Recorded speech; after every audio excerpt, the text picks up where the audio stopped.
Vamos abrir o profeta Isaías, capítulo 53. Profeta Isaías, Velho Testamento, 53. Olha no índice aí que fica bem mais fácil de achar. Isaías, Velho Testamento, 53.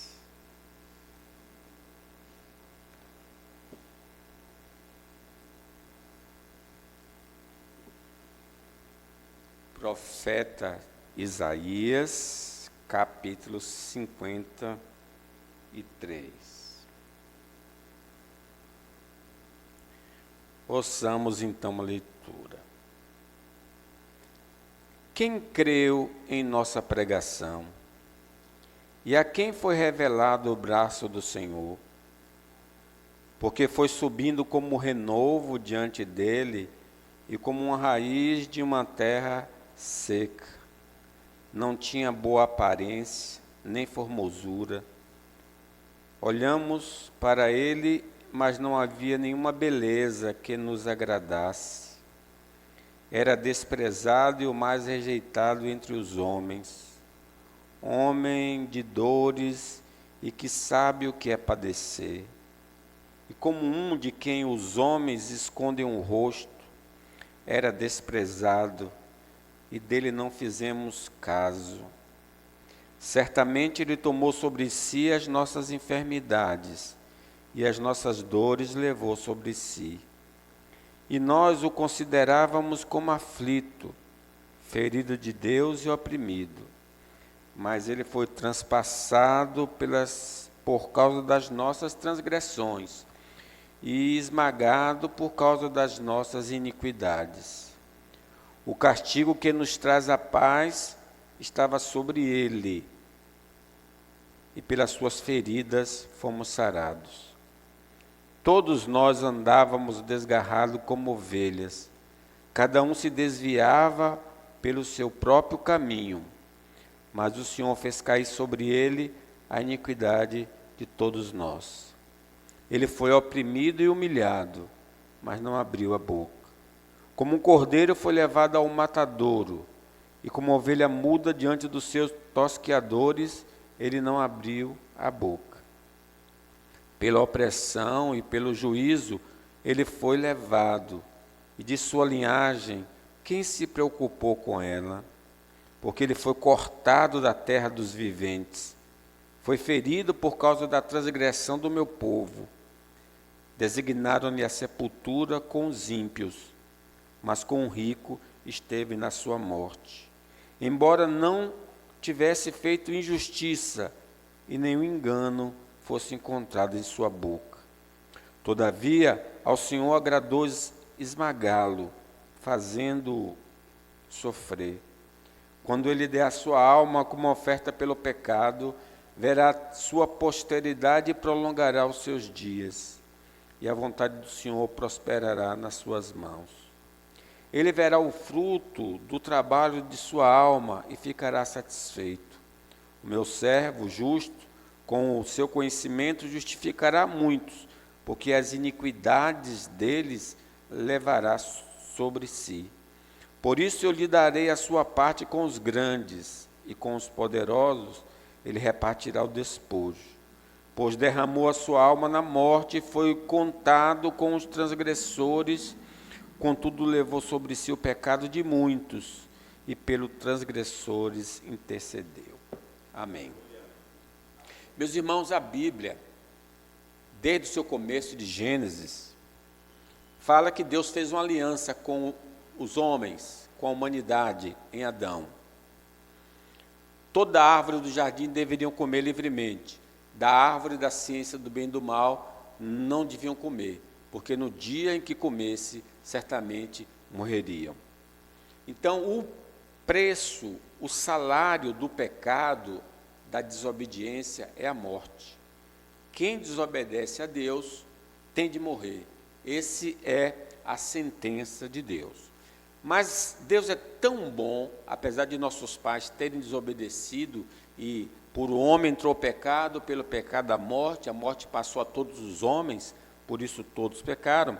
Deus ali no Éden providenciou um meio da gente escapar da condenação. Adão estava nu, então ele mata um animal e cobre Adão. Já era um indício, já era um anúncio do que Deus estava querendo fazer para nos resgatar. Já que nós temos de morrer, ele providenciou um substituto, alguém que pudesse morrer em nosso lugar. É o que nós chamamos a doutrina da expiação. É alguém que vai pagar com a vida as nossas dívidas. A nossa culpa é paga com a vida dele. Sem derramamento de sangue, é a expressão do Velho Testamento, não pode haver perdão dos pecados. O sangue representa a vida. Então, Jesus deu a vida para que a gente tenha vida e vida com abundância. É a chamada doutrina da expiação. Então, essa doutrina é pregada todo o Velho Testamento, pregada todo o Novo Testamento e chega até nós.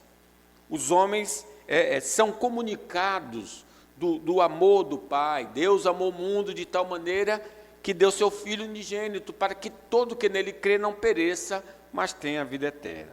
Contudo, ao ouvir essa mensagem, os homens agem de maneira desprezível. Eles consideram desprezível a mensagem, sem valor a mensagem. Por isso o profeta diz aí, no versículo 1, quem creu em nossa pregação e a quem foi revelado o braço do Senhor.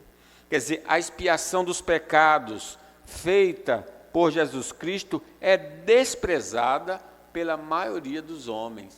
Deus providencia o remédio, a cura, mas o homem disse, não me interessa, não quero.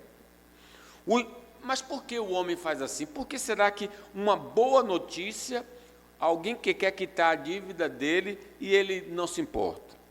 Porque o pecado nos colocou em uma situação tão miserável que a gente não tem interesse pelo que Deus providenciou. O pecado obscureceu o nosso entendimento, nos tornou tão ignorantes que a gente acaba desprezando aquilo que é salutar e que é bom. Diz o Efésios, portanto digo no Senhor testifico, que não mais andeis como também andam os pagãos, na vaidade dos seus próprios pensamentos, obscurecidos de entendimento, alheios à vida de Deus, por causa da ignorância em que vivem, pela dureza do coração. Então, o coração está endurecido, a mente está obscurecida, apesar de ouvir essa boa nova, ele não consegue perceber a grandiosidade da mensagem. Outro fator que contribui para esse homem desprezar o presente de Deus é porque ele está buscando as coisas pessoais, o seu interesse pessoal. Ele quer fama, ele quer poder, ele quer prazer. Então, uma vez que ele está direcionado a esses valores, fama, prazer e poder, eles não têm tempo para observar o que Deus está oferecendo. O profeta Isaías diz assim, por que gastais o dinheiro naquilo que não é pão, e o vosso suor naquilo que não satisfaz? Ouvi-me atentamente, comei do que é bom, e vos deleitareis com finos manjares. Inclinai os vossos ouvidos e vinde a mim. Ouvi e a vossa alma viverá, porque convosco farei uma aliança perpétua, que consiste nas fiéis misericórdias prometidas a Davi. Então, ele investe naquilo que não tem nenhum valor e despreza aquilo que é de valor, o presente de Deus. Ainda um terceiro motivo porque o homem se torna tão indiferente à mensagem do Evangelho é que é a religião. Religião no sentido de ligar com Deus. Religião significa ter uma ligação com Deus. A religião humana procura construir uma ponte para chegar a Deus. É como a Torre de Babel. Eles querem fazer uma torre que chegue aos céus. A ponte é impossível ser construída. Foi Deus que construiu a ponte para nós, através do seu Filho Jesus Cristo, ali na cruz do Calvário. Mas o homem não quer. O homem quer construir alguma coisa que vá. Ele quer pagar uma promessa. Ele quer fazer alguma coisa de bom para merecer algum presente de Deus. Diz a palavra do Senhor: de novo testifico a todo homem, que se deixar circuncidar, que está obrigado a guardar toda a lei. De Cristo vos desligaste, vós que procurais justificar-vos na lei, da graça decaíste. Então, todo mundo que procura, pelos méritos, pelas boas obras, alcançar os céus, nunca vai conseguir, porque o caminho que Deus estabeleceu é Jesus. Ele disse: eu sou o caminho, a verdade e a vida. Ninguém vem ao Pai, senão por mim. Segundo lugar, nesse texto nós aprendemos que a expiação dos pecados feita por Cristo é rejeitada pela aparente fraqueza do expiador, segundo a maioria da raça humana. Observe, eu falei de algumas razões, mas no versículo 2 diz assim: porque ele foi subindo como um renovo, perante ele como uma raiz de uma terra seca. A aparência de Jesus é comparada a um lugar seco que tem uma raiz e está dando um broto. Quer dizer, uma coisa insignificante, está aparecendo em pleno deserto. Olhámo-lo, mas nenhuma beleza havia que nos agradasse. Falando da aparência física do Senhor Jesus Cristo. Era desprezado e o mais rejeitado entre os homens, homem de dores, que sabe o que é padecer. Quer dizer, um homem que é sofrido, um homem que luta, que tem que acordar cedo. A gente vê assim um homem do campo, a pele enrugada por causa do sol, a aparência consumida pela atividade. Jesus tinha uma aparência assim, um homem, porque ele é da classe pobre. É como de quem o homem esconde o rosto. Era desprezado, dele não fizemos caso. Nós sabemos que na mente do ser humano, o herói é uma pessoa assim, muito bonita, é uma pessoa forte, que consegue derrubar tudo. Mas quando nós olhamos para o Senhor Jesus Cristo, como no passado as pessoas olhavam, como no presente as pessoas olham, ele não tem característica de uma pessoa, de um herói, de um homem importante, porque ele não tem aparência, ele não tem beleza, né? Ele não tem dinheiro, e eu vou dar aqui algumas razões, porque eles não aceitavam o expiador, não aceitam Jesus. Primeiro, a naturalidade de Cristo, ele era considerado filho de Nazaré. Vocês lembram, né? Apesar dele ter nascido em Belém, mas ele foi criado em Nazaré. Os pais dele se criaram em Nazaré. Então ele foi conhecido como Jesus de Nazaré. Então a naturalidade dele era de Nazaré. E mesmo que fosse de Judá, Judá era uma cidade insignificante. Quer dizer, Belém era uma cidade insignificante também, do mesmo modo. Então a cidade natal dele e a cidade que ele residiu eram cidades insignificantes. A naturalidade de Cristo o tornava sem valor aos seus conterrâneos, mas para o mundo a sua nacionalidade, que era no caso judeu. Quando Filipe, por exemplo, foi convidado a ver Jesus, Filipe era de Betsaida, cidade de André e de Pedro. Filipe encontrou Natanael e disse: achamos aquele de quem Moisés escreveu na lei, e a quem se referiram os profetas, Jesus o Nazareno, filho de José. Aí Natanael perguntou: de Nazaré pode sair alguma coisa boa? Interessante, né? Esse homem vai se tornar um discípulo de Jesus. Mas quando ele soube que Jesus era de Nazaré, pode sair alguma coisa boa? É como se fosse assim na boca do rio. A gente diz, você mora onde? No Barreiro. Você mora onde? Na Baixa Fria. Quer dizer, pode sair alguma coisa boa porque mora aquela área específica. Nós sabemos que tem muita gente boa morando em todo o canto da Boca do Rio, mas, infelizmente, o lugar acaba prejudicando a imagem de todo mundo que mora naquele lugar, naquela área. Assim era Jesus. Jesus era de Nazaré. E porque ele é de Nazaré, o pessoal dizia, não, ele não pode ser uma coisa importante. De Nazaré pode sair alguma coisa boa. Então ele era desprezado pela sua naturalidade. E hoje, no mundo, ele é desprezado porque ele é judeu. As pessoas, no geral, odeiam os judeus, odeiam a fé cristã, odeiam o judaísmo, né? Então eles têm um desprezo pelo judeu e por isso desprezam o Senhor Jesus. Outra coisa que levava Jesus a ser rejeitado era o seu status social, porque Jesus, ele era pobre. Quando ele nasceu ali na manjedoura e completados os dias de purificação dele, os pais foram oferecer um sacrifício, conforme a lei, e Maria ofereceu 2 passarinhos, e diz a palavra de Deus que os passarinhos representam a oferta de uma pessoa pobre. Ela não podia dar um cordeiro para o sacrifício, para a consagração de Jesus, porque ela era pobre. E, inclusive, quando ela recebe a visita do anjo e faz aquela oração, atentou na pobreza da tua serva, por isso eu serei bem-aventurada, né? Então Jesus era pobre, e a palavra de Deus diz, o próprio Jesus diz assim, indo eles caminho fora, alguém lhe disse, seguir-te-ei para onde quer que fores, falando a Jesus. Mas Jesus lhe respondeu, as raposas têm seus covis, e as aves dos céus ninhos, mas o Filho do Homem não tem onde reclinar a cabeça. Ele não tinha uma casa própria.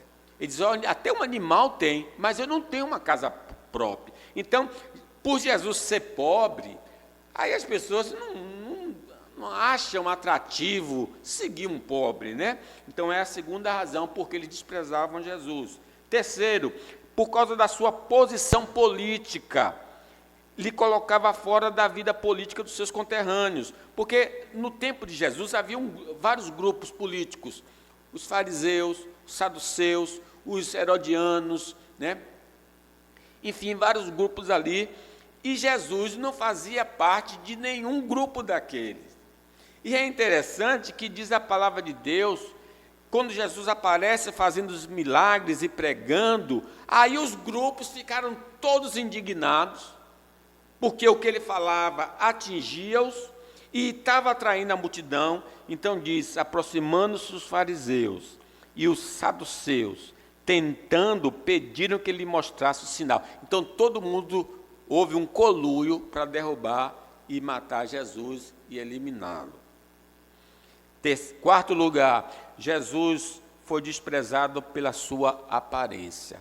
Olhando nós para ele, nenhuma beleza víamos que pudesse desejar. É tão bonito ver o quadro de Jesus pintado aí, né? De olho verde, cabelo bem lisinho, todo bonitinho. Bom, é porque nós concebemos que um herói tem de ser bonito, não pode ser feio, né? Se for feio, não é herói, tem de ser bonito, tem de ser um príncipe. Só que Jesus não era um príncipe. As Escrituras dizem claramente. É interessante, eu chamo a atenção disso, porque quando um homem é bonito na Bíblia, ela ressalta isso, ela fala com a clareza. Deixem-me ler para vocês aqui acerca de Saul, o primeiro rei de Israel.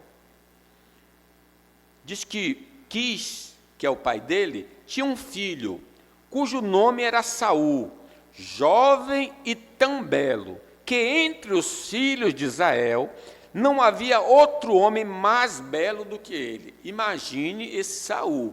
Não havia em Israel homem mais belo do que ele. E diz, desde os ombros para cima, sobressaía a todo o povo. Além dele ser bonito, ele era maior de toda a população. Não tinha alguém maior que ele. Então, alto, bonito. Agora, o filho de Davi, é o terceiro ou quarto filho de Davi, chamado Absalão. Diz a palavra sobre esse jovem: não havia, porém, em todo o Israel, homem tão belo e tão aprazível como Absalão. Desde a planta do pé até o alto da cabeça, não havia nele defeito algum. É muita beleza, né? Planta do pé ao alto da cabeça não tinha defeito nenhum. Olhando para o cara, todo mundo, o cara é bonito, todo bonito. Então vejam, quando a Bíblia quer falar da beleza de alguém, ela diz claramente: o cara era bonito. Quando se refere a Jesus, diz: olhando nós para ele, nenhuma beleza víamos que pudesse desejar. Porque o mundo é atraído pelo que é belo. O que é belo encontra emprego mais fácil, né? A pessoa não sabe ler, não sabe escrever, é burra, mas se for uma loira bonita, vai encontrar emprego. É fácil encontrar emprego. Mas quando olhava para Jesus, e não é assim o currículo, a aparência. Quando o cara vai procurar emprego, tem que ter aparência, porque a aparência é importante. O Senhor Jesus Cristo, então, tinha essa outra dificuldade. Além de ser pobre, além de não participar de um grupo político, ele também não tinha aparência. E a mensagem que ele pregava também não era atraente. Certamente a palavra da cruz é loucura para os que se perdem, mas para nós que somos salvos é o poder de Deus. Ele vinha e dizia: olha, eu vim buscar e salvar o que se havia perdido. Então as pessoas olhavam, observavam, ouviam aquela mensagem e diziam: isso aí não é uma mensagem boa, uma pessoa que vai morrer, que vai ser pendurado na cruz. Não queremos essa mensagem. E, além do mais, o sofrimento. Ele era um homem de dores. Ninguém gosta de ficar de junto a pessoa que é sofredora. A gente procura a pessoa alegre. Então, Jesus teve uma vida de sofrimento e o sofrimento culminou com a morte e morte de cruz. Então, quando se dá o relato da vida dele, as pessoas dizem que nada. Como é que esse daí pode salvar? Foi desprezado, foi crucificado, morto, sepultado. Como é que ele pode me salvar? Então, por esses motivos, a expiação, a mensagem de salvação, os homens ouvem essa mensagem e dizem: não, eu não quero esse Jesus, eu quero um Jesus poderoso, eu quero um super-homem, um Batman, um Homem-Aranha, mas um Jesus eles não querem. A expiação dos pecados feita por Jesus Cristo foi por causa dos pecados de muitos. Vejam, por que ele morreu na cruz? Por que Jesus morreu? Ele era bandido? Não. Veja o versículo 4. Vamos ler. Certamente, ele tomou sobre si as nossas enfermidades e as nossas dores levou sobre si. Nós o reputávamos por aflito, ferido de Deus e oprimido. 5. Mas ele foi transpassado pelas nossas transgressões e moído pelas nossas iniquidades. O castigo que nos traz a paz está sobre ele, e pelas suas pisaduras fomos sarados. Todos nós andávamos desgarrados como ovelhas, cada um se desviava pelo caminho, mas o Senhor fez cair sobre ele a iniquidade de nós todos. Louvado seja o nome do Senhor. Porque ele sofre, porque Deus resolveu punir ele em nosso lugar. Castigou o Filho para não nos castigar. Que Pai amoroso é o Deus, o Pai Celestial. Nossas ações pecaminosas, nossa desobediência, levaram Jesus a dar sua vida para pagar nossas transgressões, porque o salário do pecado é a morte. Vocês estavam mortos por causa dos seus pecados e da incircuncisão da sua natureza humana. Então Deus lhe deu vida com Cristo, perdoou todos os nossos pecados. Ele cancelou o registro de acusações contra nós, removendo e pregando na cruz. Nossas ações pecaminosas exigem a nossa morte ou de um substituto. Não tem outra saída. Alguém tem de morrer. Ou nós morremos ou ele morre em nosso lugar. Graças a Deus, que ele morreu em nosso lugar. Diz a palavra, porque não leva o filho à iniquidade do pai. Porque o filho fez o que era reto e justo, e guardou todos os meus estatutos e praticou. Por isso certamente viverá. A alma que pecar, essa morrerá. O filho não levará a iniquidade do pai, nem um pai a iniquidade do filho. A justiça do justo ficará sobre ele, e a perversidade do perverso cairá sobre ele. Se Cristo não fosse punido, nós seríamos punidos. Como nós aceitamos Jesus, nós já pagamos a nossa dívida diante de Deus. Nossos pecados estão completamente pagos com a vida do Senhor Jesus. Só crendo nessa mensagem é que escaparemos do lago de fogo. Não há outro meio de salvação. Quem crê será salvo. Quem não crê já está condenado, porque não crê no nome do unigênito Filho de Deus. A expiação dos pecados feitas por Jesus Cristo foi realizada de maneira prazerosa pelo Senhor em nosso favor. Ele não foi para a cruz gemendo, triste. Observe, 7. Ele foi oprimido e humilhado, mas não abriu a boca. Como um cordeiro foi levado ao matadouro, e como ovelha muda perante os seus tosquiadores, ele não abriu a boca. Por juízo opressor foi arrebatado, e a sua linhagem, quem dela cogitou? Porquanto foi cortado da terra dos viventes, por causa da transgressão do meu povo foi ele ferido. Quem já ouviu, quando um porco está sendo morto, que vai para o matador, é um desespero total. Você está de longe, está ouvindo, né? Aquele barulho dele desesperado. A ovelha não é assim. Eu vi uma ovelha, Moacir me levou para a fazenda dele e ofereceu carne de ovelha, e o cidadão trouxe a ovelha e botou a ovelha assim na minha frente, amarrada, ela fica ali quietinha. Ele aí com um lado do machado dá no centro da cabeça da ovelha, e a ovelha cai e fica se batendo, mas não geme. Ela o tempo inteiro no silêncio na hora da morte. Diz que o Senhor Jesus Cristo não abriu a sua boca.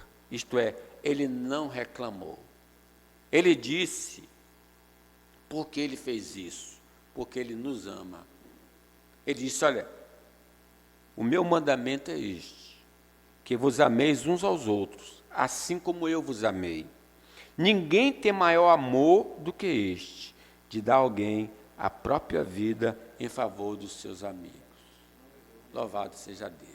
Pensando em mim e você, ele não reclamou. Ele foi ali para aquela morte de cruz. Ele o fez não forçado, ele fez voluntariamente. Sabendo por Jesus todas as coisas que sobre ele havia de vir, adiantou-se e perguntou-lhes, a quem buscais? Responderam, a Jesus o Nazareno. Então Jesus lhe disse, sou eu. Quando os soldados vieram prendê-lo, ele disse, sou eu. Então Jesus lhe disse, sou eu. Ora, Judas, o traidor, estava também com eles. Quando, pois, Jesus lhe disse, sou eu, recuaram e caíram por terra. Jesus de novo lhe perguntou, a quem buscais? Responderam, a Jesus o Nazareno. Então lhes disse Jesus, já vos declarei que sou eu. Se é a mim, pois, que buscais, deixai estes, para se cumprir a palavra que dissera, não perdi nenhum dos que me deste. Os outros podiam ser presos naquele dia, mas ele se antecipa e diz, sou eu, pode me levar. Me leve, deixe esses aí embora. Foi isso que Jesus fez por mim e você. Eu vou morrer por eles, para que vocês fiquem livres. Louvado seja o nome do Senhor. Até ali na cruz, tem um marginal. Antes, o Barrabás, que ia ser morto por causa de sedição e de um crime. Jesus toma o lugar dele. É o símbolo. Ele toma o lugar do criminoso, que somos nós, nós pecamos e vai morrer no lugar do pecador. Ele substituiu Barrabás. Não só ele nos amou, não só ele foi voluntário, mas ele foi perseverante, porque ele foi tentado em todo momento. Até o último momento ele foi tentado. Quando ele estava sendo crucificado, alguém disse: olha, desce da cruz e vamos crer que o Senhor é Messias. Desafiando ele fugir do propósito de nos resgatar. Mas ele não desistiu, ficou até o fim por mim, por você. Ele foi perseverante até a morte e morte de cruz.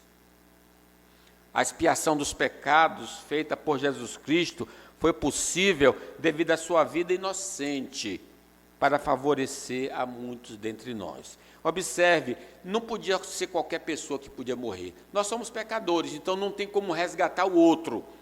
Nós vamos pagar pelo nosso crime. Mas alguém que ia morrer, tinha que ser uma pessoa inocente. Observe versículo 9. Designaram-lhe a sepultura com os perversos, mas com um rico esteve na sua morte, pois nunca fez injustiça, nem dolo algum se achou em sua boca. Ele não tinha defeito, não tinha pecado. O animal que era oferecido em sacrifício era um animal novo, era um animal sem defeito, para Deus aceitar aquele sacrifício. Esse sacrifício, então, foi feito pelo Filho de Deus, o Cordeiro de Deus, que tira o pecado do mundo. Jesus Cristo teve que passar pelas tentações do diabo para estar apto ao ministério. Ele foi provado como Adão, devido, diz, passados que foram as tentações de toda sorte, apartou-se dele o diabo até o momento oportuno. Como Adão, ele foi testado pelo diabo, mas ele venceu o diabo. Ele venceu o deserto, porque Israel no deserto caiu, porque diz que nem só de pão viverá o homem, mas de toda a palavra que sai da boca de Deus. Israel caiu por causa do pepino, do melão, da carne, e eles pereceram no deserto. Mas Jesus, 40 dias, 40 noites jejuando, ele não transformou a pedra em pães. Jesus, irmãos, passou por todo tipo de provação. Portanto, fiquemos firmes na fé que anunciamos, pois temos um grande sacerdote poderoso, Jesus, o Filho de Deus, o qual entrou na própria presença de Deus. O nosso grande sacerdote não é como aqueles que não são capazes de compreender as nossas fraquezas. Pelo contrário, temos um grande sacerdote que foi tentado do mesmo modo que nós, mas não pecou. Sofreu todo tipo de humilhação, todo tipo de provação, mas continuou fiel ao Pai, sempre para a glória do Senhor. A expiação dos pecados feitos por Jesus Cristo foi autorizada pelo Pai.